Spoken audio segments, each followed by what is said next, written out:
Hi, listeners. It's Barry Chamish. I'm going to just get this over with. I took a fall. My health is not what it should be. I bit my tongue. I'm on the air talking through my tongue. I'm getting this out of the way right now.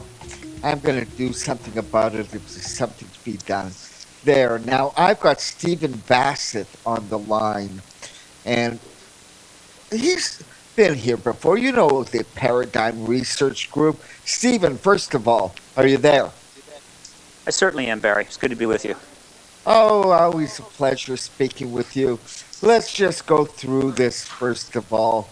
What is the Congressional Hearing Initiative? Paradigm Research Group is got a full-blown initiative to get congressional hearings. We're targeting 6 committees: House and Senate Intelligence, House and Senate Science and Tech, and the Senate Homeland Security and Senate Armed Services. We've got scores of witnesses, military agency, political witnesses that are ready to testify. You're trying to get these 6 congressional groups to what? Let's start with that. Okay, What's we're targeting your those goal? 6 committees. We want to hold hearings on the extraterrestrial presence issue. There we go. We've got scores. We've got several score witnesses, political agency, military, ready to testify, right, under oath. Now, why should Congress open up a committee on extraterrestrial anything? Where's the urgency? Well, I mean, aside from the fact it's the most important issue in the world today. Wait, did I lose you? Can you hear me? A little louder. Put your mouth closer to the mic. Okay, I got the mouth Perfect. close. Now I can hear you. Look, now, the what's extraterrestrial. The urgency? There's many reasons. One, some of the evidence involves nuclear tampering, where these ET craft have come down and turned our missiles off. There's enormous political implications. We have evidence that extraordinary technology derived from ET crashed vehicles has been developed extensively within the black world and is not available to the rest of the world. And this technology could be transforming. Like what? Anti-gravitic propulsion and paradigm-changing energy systems. These craft don't use oil and gas. Who's using anti-gravitational anything? Who's using it? There's evidence that anti-gravitic craft, we call them alien reproduction vehicles, are in the use of the U.S. military and are possibly a secret or militarized space program. Okay, and should be, first of all, is there some reason to be afraid of this? It sounds okay. You don't use gravity. You can probably fly like crazy if you don't have need of gravity.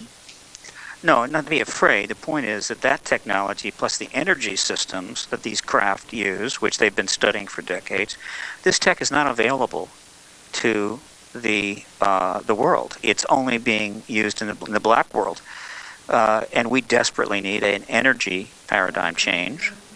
And we could certainly use that anti-gravitic technology. So that's not available. Yes, there's also a constitutional... Where's the black world?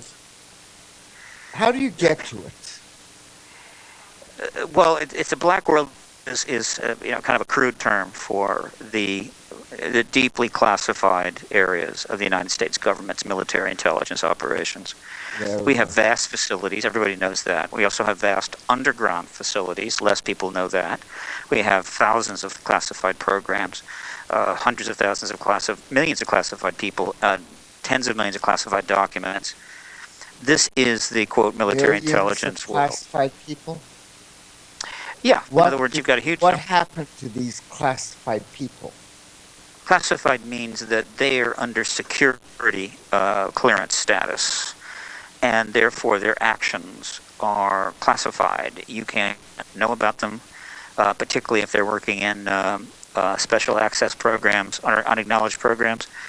So there's a whole other world that has built up since World War II. It's huge, and it's raising significant constitutional questions as well as other problems. For instance, the NSA's recent surveillance scandals, massive That's surveillance. the National Security Agency. Correct. Right. And that's just, the NSA is just one component of this huge complex.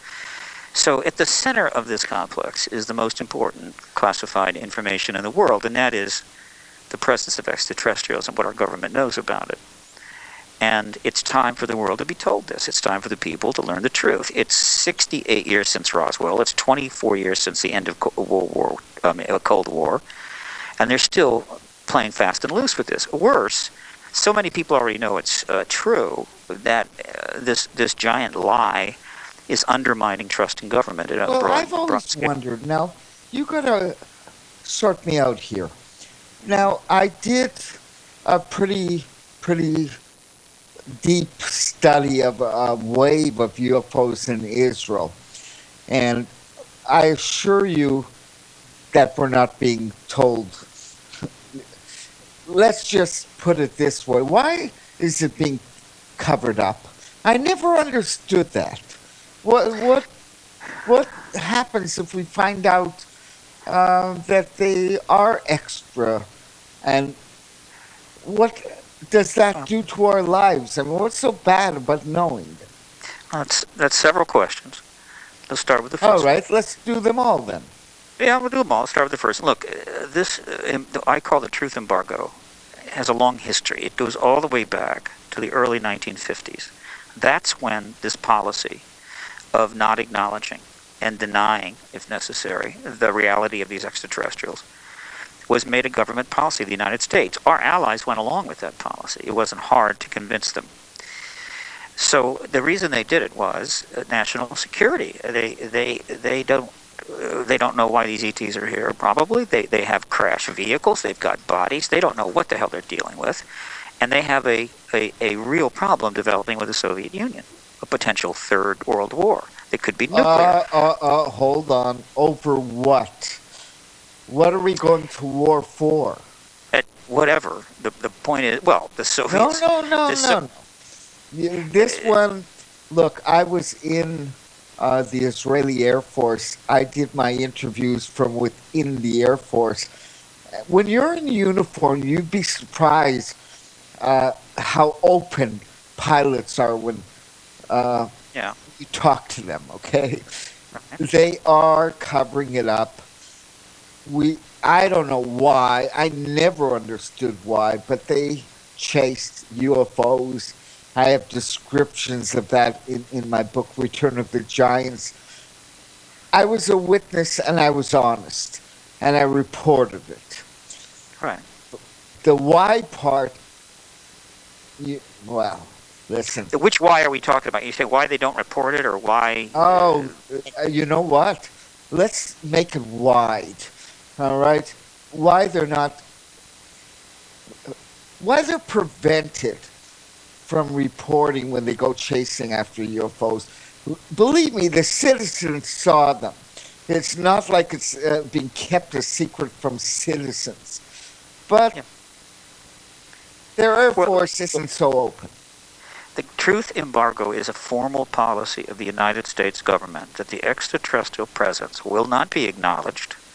It will be denied if pressed, and they will undermine efforts by the media or the citizens to get to the bottom of it. That is a policy that is put in place and maintained very healthily since the early 1950s. In service to that policy, by the 1960s, pilots were being told... Well, again, why? Why cover it up? Because as of the sightings... the truth embargo gets serious when you have the July 1952 sightings over Washington, D.C. You've got multiple craft appearing over the Capitol on several occasions.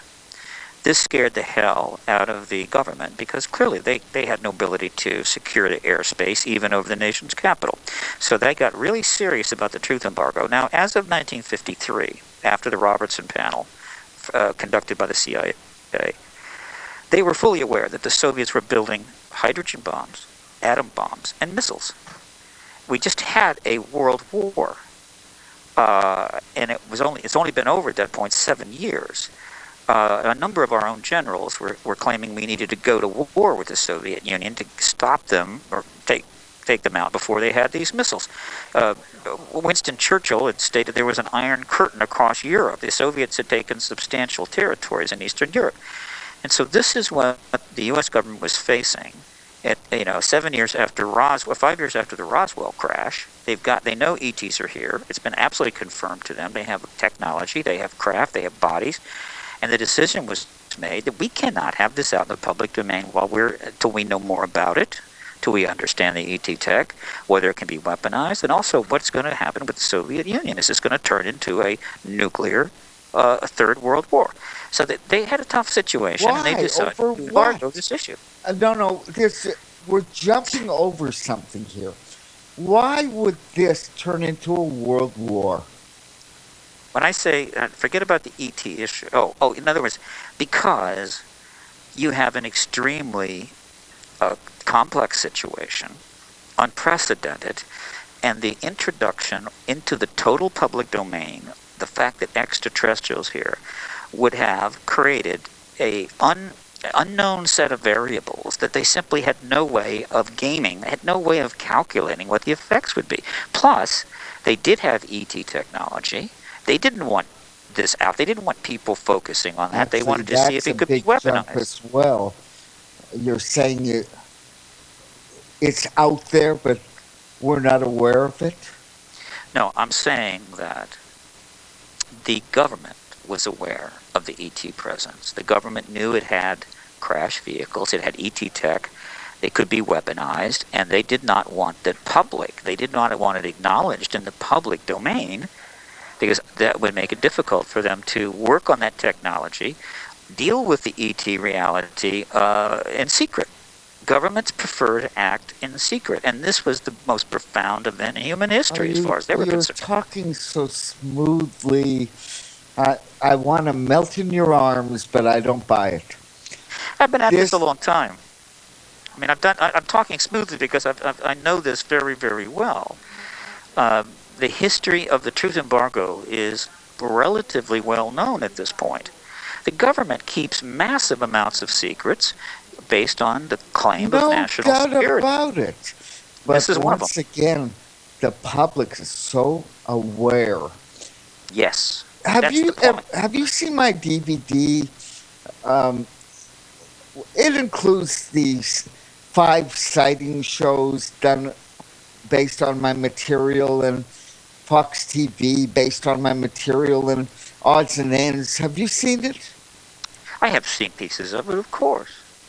But you raise an important point, Barry. This is very important.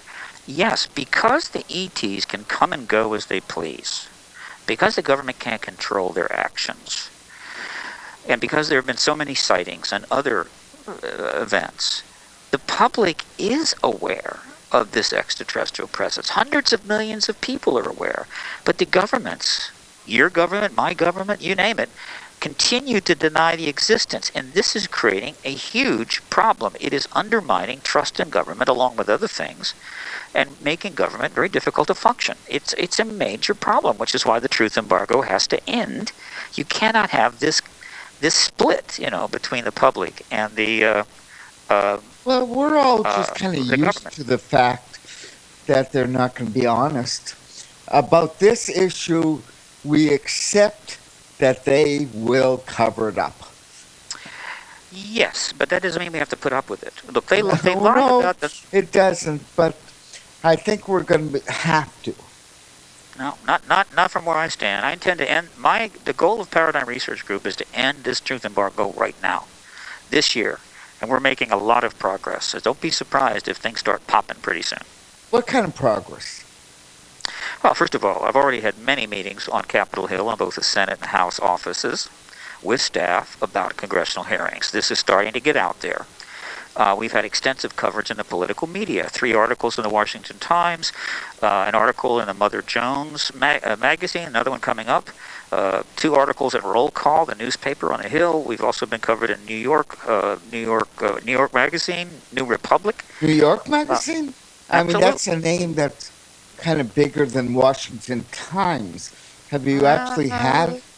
Yeah, it's been mentioned. This effort has been mentioned, Okay. and we're also engaging a lot of other media. And one of the evidentiary areas is the connection between the Clintons and their key advisors and the ET issue. And Hold on. Now, you have to go I had a rough week health-wise, I so hear you. you're youthful and I can hear it in your voice, but I you wish I can't was jump youthful, over Barry. this. What advisors? What are you talking about? What are you talking about? The Clintons' dilemma. One of the areas of testimony featured at the Citizen Hearing on Disclosure, which PRG produced at the National Press Club in 2013, was about the Rockefeller Initiative, the effort by billionaire Lawrence Rockefeller to convince President Clinton to release all the UFO files. Please put your mouth closer to the mic. What is the Rockefeller Initiative? What is that? It is the name we have given to a 3-year effort by Lawrence Rockefeller, along with C.B. Scott Jones, his right-hand man, and others, to convince the Clinton administration to release all of the UFO files in government hands and grant amnesty to witnesses. This began on March the 23rd. No? And then he agreed to it, and then he basically took it back. I didn't take it back.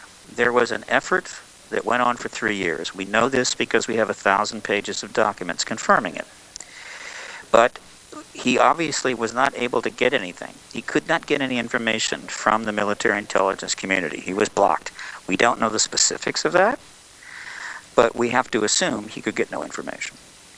And so when the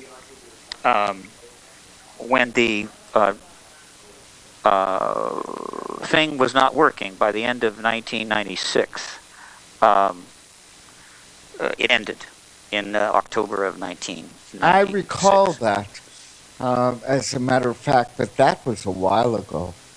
Yes, it was. But now that's interesting because, you see, because of Hillary Clinton's political aspirations, when the Rockefeller Initiative essentially failed, they all made the decision, and by that I mean he and his wife, his key advisor, John Podesta, his chief of staff, Leon Panetta, his other chief of staff, Mac McClarty, and others, made the decision that let's never talk about this again. Let's just pretend this never happened. And so they remained silent for 24 years, even though the documents have been up on the internet for 15 years. They've never acknowledged it. And the press, not surprisingly, has never challenged them, never asked them a question. I don't think she's going to survive. I don't think she's going to survive this race. Frankly, too much garbage is coming out. She's not going to be the candidate of the Democrats, I believe now. It's overwhelming now. That doesn't matter for me because, you see, the goal is not to get Hillary Clinton to disclose the ET president, it's to get President Obama. And as long as she's in this race, the Rockefeller Initiative, when it comes out, and it's coming out right now, when it finally gets into the mainstream news, high-end political media, she's going to have to speak to it. And once she starts speaking to it, she's not speaking to it. Not yet. But she will have to. Basically, she's not speaking to anything. Yeah. That I've been following. Yeah, well, but that's, going to change. We have quite a few media engaged. Okay. Well, but I know what's going on here. I say it's not going to change. She won't change willingly. However, when confronted by high-end press, finally, after 24 years on the Rockefeller Initiative, she's going to have to talk about it. And once she does... No, she's not. That's the difference. You're ever so hopeful.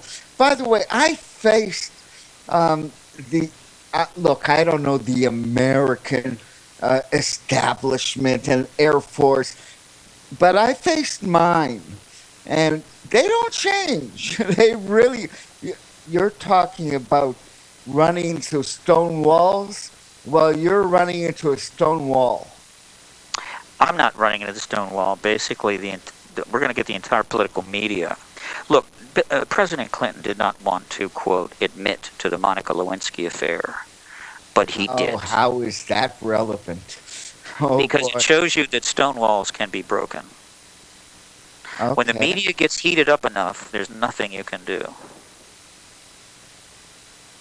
It's called the Folks, peak this is frenzy. Stephen Bassett, a really, really optimistic guy. Stephen, while we have a couple seconds, tell people how to get a hold of you. ParadigmResearchGroup.org That's a is. hard one to spell. It is.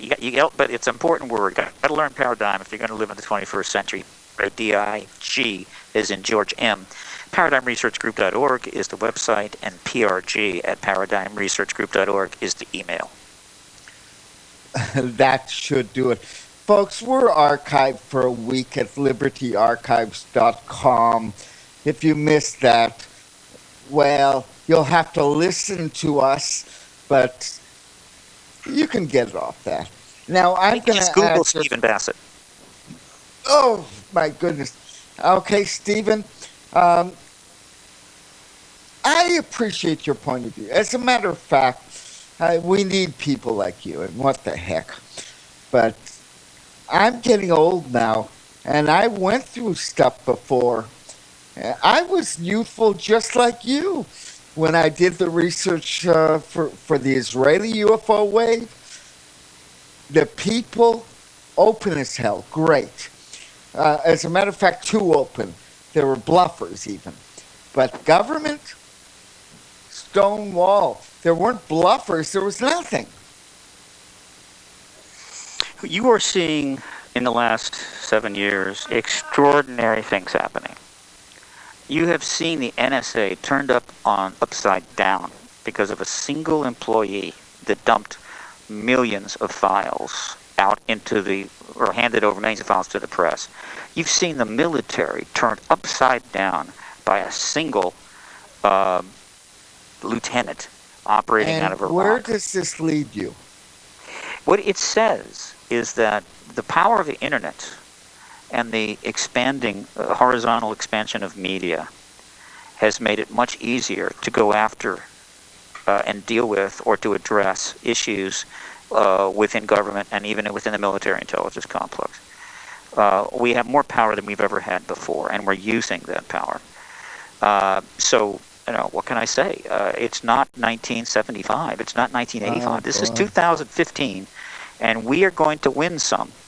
And we're going to get disclosure. And I believe that it's going to come because of the political media engagement of the Rockefeller Initiative and Clinton's candidacy. And if that happens, the current president, will be in a position where he has to, I believe, cut a deal with the Pentagon and get the job done and announce the ET presence to the American people. All right, that's a complicated one. And we're about to take a break. I missed something here, but you tell me after the break how it's going to come down. Certainly. Stephen, we have to take 3 minutes off, but just remember, I hate to admit it, but I am getting old, but I went through a very similar stage as you. Boy, I thought I had right and right would win. Doesn't always work. I All don't want to right, shock we'll you, be Barry, back but in I'm 3 69. minutes. Folks, Barry Chamish with Stephen Bassett. Maybe we'll get somewhere, maybe. See you in 3.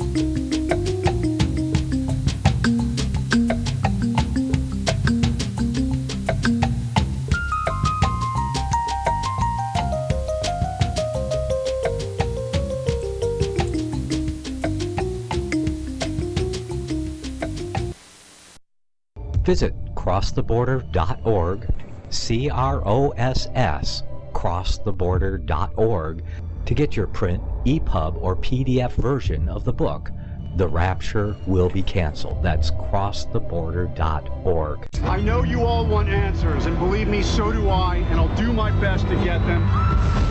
Despite Nicolas Cage's promise to do his best to get left behind rapture answers for us, don't hold your breath. Not everyone believes Left Behind is true prophecy. Some may even regard as conspiratorial the mainstream re-release of the Left Behind movie with actor Nicolas Cage portraying the main character as an attempt to further reinforce in the minds of all this perception of false prophecy in order to condition the masses for the play about to begin. If you want true Bible prophecy answers, get the book, The Rapture Will Be Canceled. The author exposes the Latin rapture origin, the 7-year tribulation deception, true Bible revelation of Daniel's 70 weeks, the abomination of desolation, the restrainer, America in the Revelation, the image of the beast and the mark of the beast, and the truth about God's chosen people, and so much more about Bible prophecy. This book will shatter the Left Behind paradigm of future events. Get the book, The Rapture Will Be Canceled. Visit crosstheborder.org, CROSS, crosstheborder.org, to get your print, EPUB, or PDF version of the book, The Rapture Will Be Canceled. That's crosstheborder.org.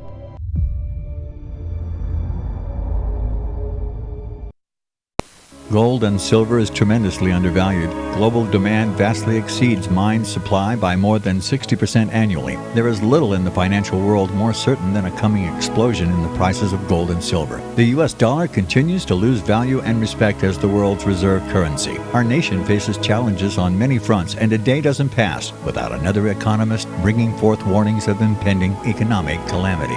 There has never been a better time than right now to acquire physical gold and silver. Discount Gold and Silver Trading was founded on the principles of truth and honesty. We believe in providing a quality product, quality service, and most importantly, competitive pricing. We provide all forms of precious metals, including American gold, silver, platinum, and rare investment and circulated coins. Silver bars, rounds, and 90% silver bags are on hand for the silver investor. Gold self-directed IRAs are available. Call Discount Gold and Silver Trading at 1-800-375-4188. Toll free, that's 1-800-375-4188.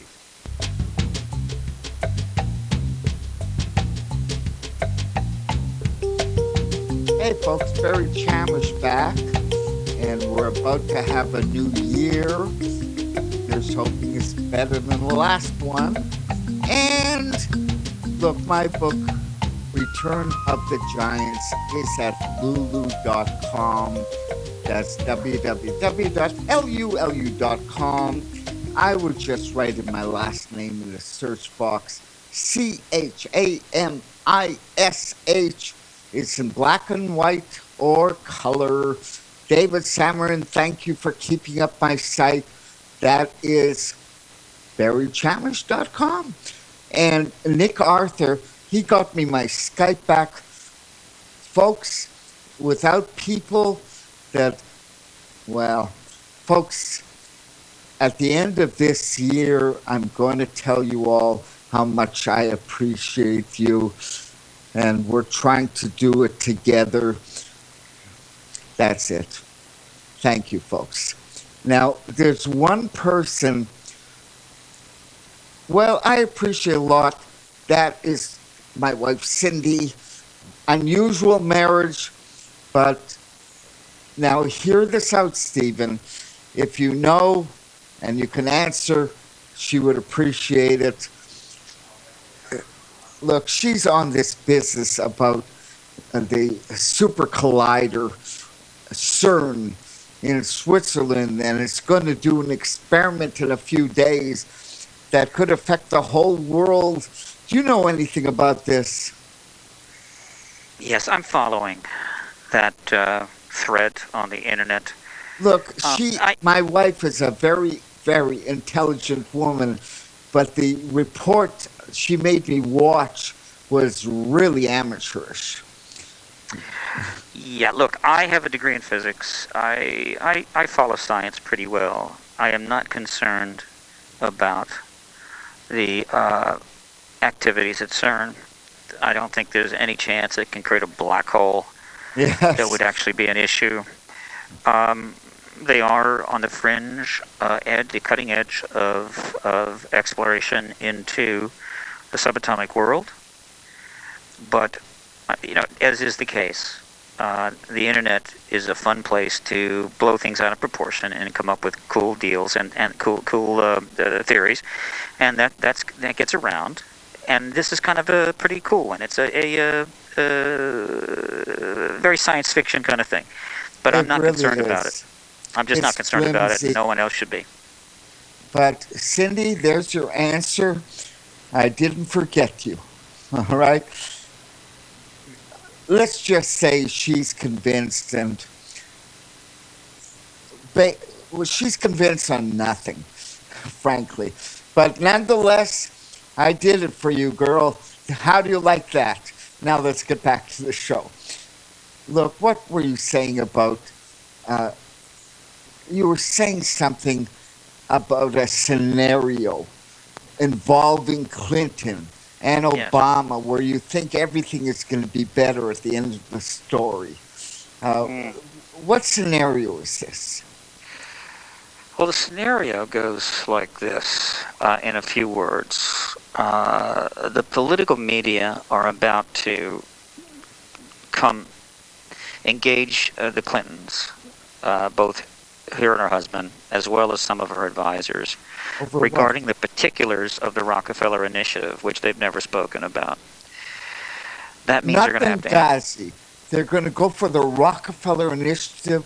Oh, they've already done the Benghazi. They've done Benghazi. This is new, all right? And when they do, they're going to have to answer questions about extraterrestrial stuff, and that is going to basically take the leash off of every editor and every publisher in Washington, D.C., meaning now it's free game. Not to mention the fact there's 16 Republican candidates that may have something to say about that. And so once this issue gets into a heated state within the media, ET stuff is going to be flying off. It's not even simmering now. I haven't heard a word about it. Yeah, well, I'll tell you what.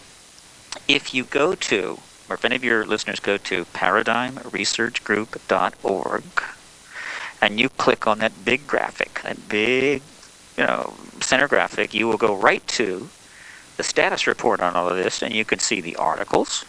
You can see all the media coverage, the press releases, and that will give you a better idea that this thing is happening. Now, let me say, this is happening in Washington, D.C., right? It's not happening in Chicago or Los Angeles, Washington, D.C., but, it's kind of like the Lewinsky scandal. That was a D.C. thing until it was worldwide, right? So I'm just telling you, I'm giving you a heads up, right, what's coming. Now, once that happens, that is going to create enormous trouble for the administration. And they're going to have to make a decision. Do we cut a deal with the Pentagon and disclose, or do we try to somehow pretend that this media storm is not happening or go and hide somewhere? I don't know. But the similarities between what is about to happen and the much less important Lewinsky scandal that overcame the Clinton administration like a tsunami is actually quite remarkable. So what can I say? I hope and these similarities have already been pointed out. When this doesn't turn out exactly this way. It's just, it didn't have to. I mean, if Clinton hadn't won the election in 1992, we wouldn't be having this conversation. Well, when Bill Clinton won the election, 1992, if he doesn't win that election, Rockefeller approaches the Bush administration, and this would be a whole different ballgame now. But it was the Clintons that he approached. Carter, they're the ones that got involved. Carter said he was going to release the UFO files. I recall that, and it didn't happen. And this isn't new. That was 1977. And Yes. that was during the Cold War, and there was no chance whatsoever that he was And going you to get don't anything. think the Cold War is 1990 an issue? is an issue, but it's over. See, by 93, when Rockefeller turns up in the Clinton White House, the Cold War's over. And that was the major barrier to disclosure taking place. That was the principal barrier that prevented any effort, particularly within government or within the military intelligence, that would allow a deal to be made. So now it's been 24 years since the Cold War ended, and it's a long past due for us to end this truth embargo. Just like earlier this year, we ended another embargo that was 24 years overdue, and that was the Cuba embargo. So I'm saying one more embargo before the end of the year. That's not too much to ask. Okay. Like, the odd thing, now I'm going back to my experience, was in Israel you couldn't hide it. There was one incident in the Jezreel Valley where 300 armed soldiers, police chased a UFO for 3 hours. They all saw it. It was national news. Nobody could keep this out of the papers. Right. There's too much that's outside this, government world, whatever world is covering it up. There are a lot of people who are not part of this world, but they don't care enough to demand answers. Some people are demanding and some people aren't, but it's notable that the Israeli Prime Minister has never acknowledged the extraterrestrial presence, even though I there don't have been think he's ever many been sightings. asked. Possibly not, but he hasn't There acknowledged was a it. UFO over the Temple Mount, what was it, 3 years ago, 4 years ago? Yeah, It was 4 or 5. filmed by 3 different cameras from 3 different angles. I'm telling you, what I'm trying to tell you is that the principal reason that the Israeli Prime Minister is not going to acknowledge this phenomenon, no matter how many craft turn up over the Dome of the Rock, is because the United States doesn't want him to. Okay. And I could ask why. You're saying Because the the truth countries embargo. can't be independent? Oh, well, yeah, look, the countries can be independent or they can be dependent. Everybody knows the relationship between Israel and the United States is as tight as any relationship in the world. Oh, it's And not so. Well, okay, if you say so. it's a I could relatively dive off speaking. with. Relatively If- speaking. Then in that case, the real relationship between the leaders, Obama and Netanyahu, would dictate that Netanyahu exposed the whole UFO scandal. Let's just say that there are issues that transcend personal relationships. In other words, the issue here is the relationship between Israel and the United States, not any particular prime minister. But you've made an interesting point. Netanyahu could announce the extraterrestrial presence anytime he wanted to. And if he did, and they provided a little evidence, a little government-held evidence, it would probably end up resulting in the end of the truth embargo. But there would be a cost. Now, all of the American allies, mostly World War II allies, have gone along with this truth embargo for 68 years. That's just the way it is. Now, when I say they've gone along with it, they have not made an announcement. They have done a lot of things which has put pressure on the United States and on this embargo, just like there were many nations in the world that were encouraging the United States to end the Cuba embargo, but we wouldn't do it. But finally, there was enough pressure, and we did. And that's exactly what's happening with the ET truth embargo. I never figured out. Now, I interviewed, in the Israeli case, middle-aged women. They saw the giants. But let me tell you, they didn't know each other. If you wanted a conspiracy, you have to get a whole bunch of people who never met to tell the exact same story. I think Exactly. that, well, Barry, your yes. listeners should know that since the late 1970s, early 1980s, over 1 million written accounts from contactees of their experience dealing directly with extraterrestrials, whether invited or not invited, have accumulated in the files of researchers around the world.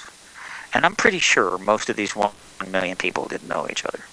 And these accounts basically substantiate the fundamental evidence that is out there with respect to the ETs and what they look like, how many there are, and so forth. This is obviously not evidence that's in play. This is even covered less by the press and has no chance of getting before a congressional committee, at least initially. But that just gives you a sense of how grotesque this policy has become. It is a toxic poison. The truth embargo had a basis for national security between 47 and 91. Since then, it has become a toxic poison. It needs to be eradicated, or at least to be dealt with. Well, is this in any way the extraterrestrial presence? Is it something good for us?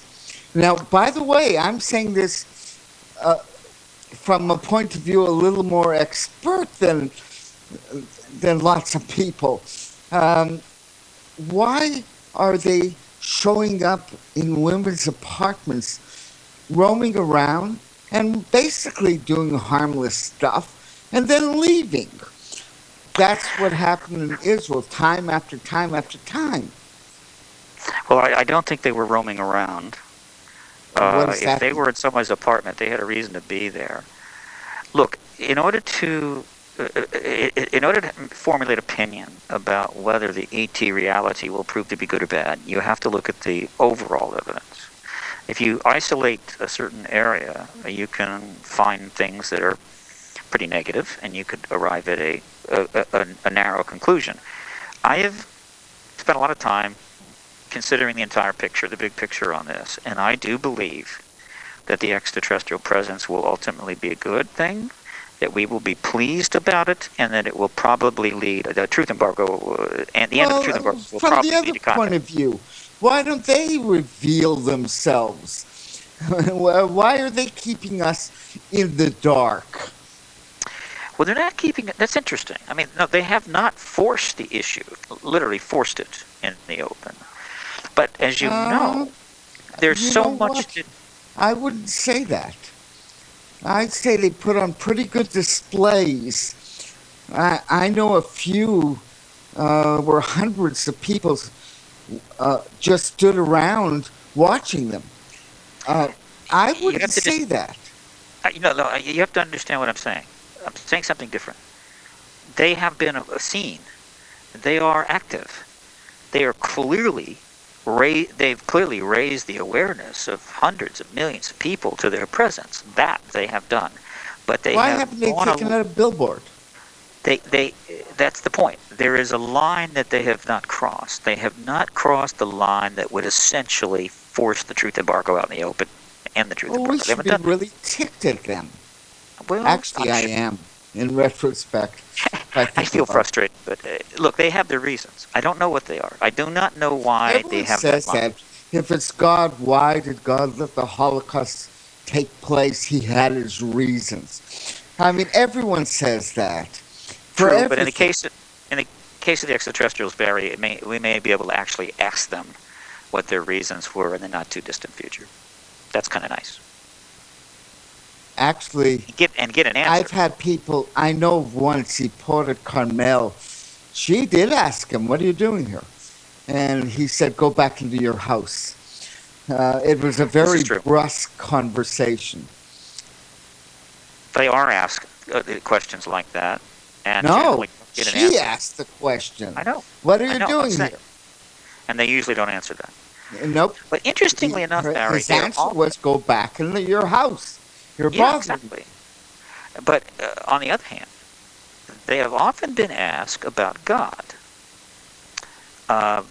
What can I say? I mean, you're in a saucer and you're in a craft and you have the ability to maybe communicate, and so what pops into your mind? I mean, you could ask them what they think about the pennant race, the Yankees versus the No, no, Baltimore. no. But no, you ask You them ask about them God. something about themselves. I think, and sometimes they do, but often people ask about God. Is there a God, and do you believe, or is there a God, and do you believe in God? And usually, almost always, when that question is asked, the answer is always yes. There is a God. I find that very intriguing. As a secular man, I find it very intriguing. It may be they're just humoring the contactee, right? Make them feel good. Or maybe they actually believe that. Don't know. I am waiting, hopefully, that soon we'll have open contact with these entities and we'll be able to get definitive answers to a lot of these questions. That would be I pretty have cool. a lot of problem, by the way, with allies. Now, I'll give you an example. I have a group of people who have in Israel something called a Sanhedrin. They are suing Obama Yeah. and the Pope, I believe, legitimately, but they have no power of execution. So what? It's a hobby if you don't have authority behind you. There are lots and lots of people who think they have control over the situation, and they really, really, really don't. Now, all I can say to my fellow Jews, what happened in the 40s, we got to find out what really happened. They don't want to face it. They don't. Well, this is obviously another history, not my area of expertise. Well, the but UFO, I entered that arena myself. I know. I don't look. The only thing I could say to your Jewish listeners is this that may have some relevance, and that is the situation in the Middle East is almost unsolvable at this point. It seems to be beyond the ability. If you stir it, it's going to get worse. Yeah, well, that just makes the point. And I think it's beyond the capabilities of our diplomats and our worldview. It's possible that if disclosure takes place and the extraterrestrial presence is fully acknowledged with all that means and all the potential that it offers, it may give the world an opportunity to do something which is now a word that's in play a lot. You hear it a lot. Do a reset. So post-disclosure is possible. A reset means that nations and leaders will set the clock back to zero and start over. In other words, rethink the entire situations that they're in from scratch, and not be as beholden to the histories. I'm just saying that post-disclosure, some of the things that are insolvable now may become solvable, and we may see progress. You can really stir places up if you're stirring. The Middle East is not... I'm not going to dive into your government and the Israeli government and both governments stirring up the Middle East. It's leading to all kinds of immigrants and refugees, and it's a whole... It's a mess. But the extraterrestrial presence and its implications transcends the Middle East, Ukraine, China. It transcends all of this. And it refocuses and will refocus the attention of everyone on an extraordinary new reality. And possibly it could lead to contact. Contact, of course, is another major change of state. This is the kind of change we need if we're going to rethink how we're conducting our affairs. Because if we continue to operate under the protocols... Are you from the optimist school? Actually, I'm pretty much of a cynic, Barry. Oh, well, you're not showing it now. Only because I am privy to and know a lot about the ET the situation, about the disclosure process, and have thought about what it could mean. And that gives me hope. If it wasn't for that, look, if the ETs were to just pack up and leave tomorrow, meaning they're gone, and there's just nothing happening, and the whole thing's died, and that whole issue basically evaporates, then I can say with high confidence that as a civilization, we're screwed. Well, they only arrived. Well, actually, there is historical evidence, but basically, they only arrived in the Second World War, following airplanes. They weren't all that common before then. In the 50s, they became really common. Yeah, I think the evidence, ultimately what we will learn, I'm guessing now, but it's a good guess, is that they have been around for a very long time. However, the degree of their engagement, the type of engagement, accelerated dramatically. Not really during World War II, but after World War II. I think were the first wave. Well, they were following our planes. They were, but I think they've been around before that. I think that. I'm just saying that. I agree. Neither here nor there. In 1860, they weren't around. I don't think.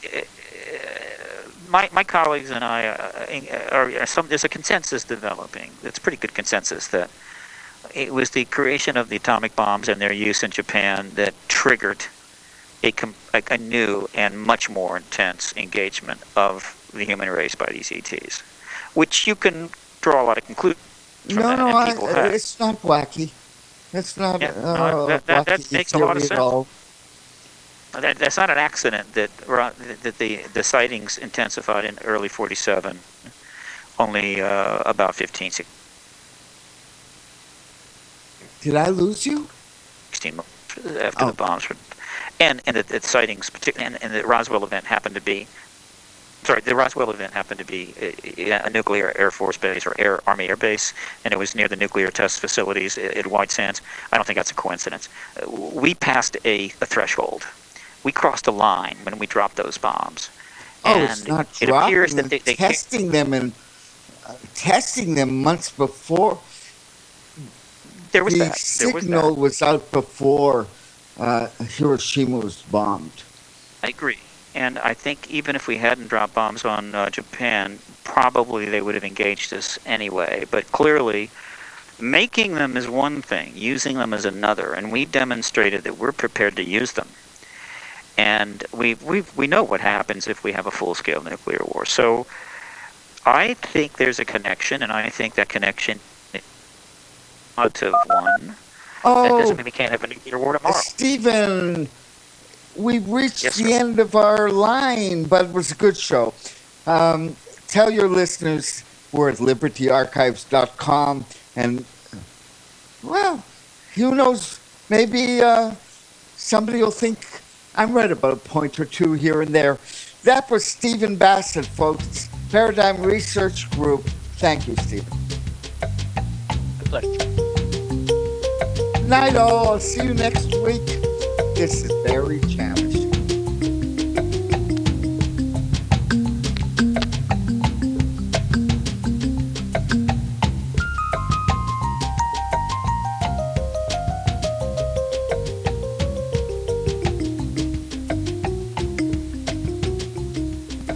If you'd like to get a copy of this program, you may subscribe at FirstAmendmentRadio.com for only $45 a month, and you'll receive an MP3 CD weekly of all of our programs. As a bonus, we'll send you a password for our audio archives online. That's a $15 value.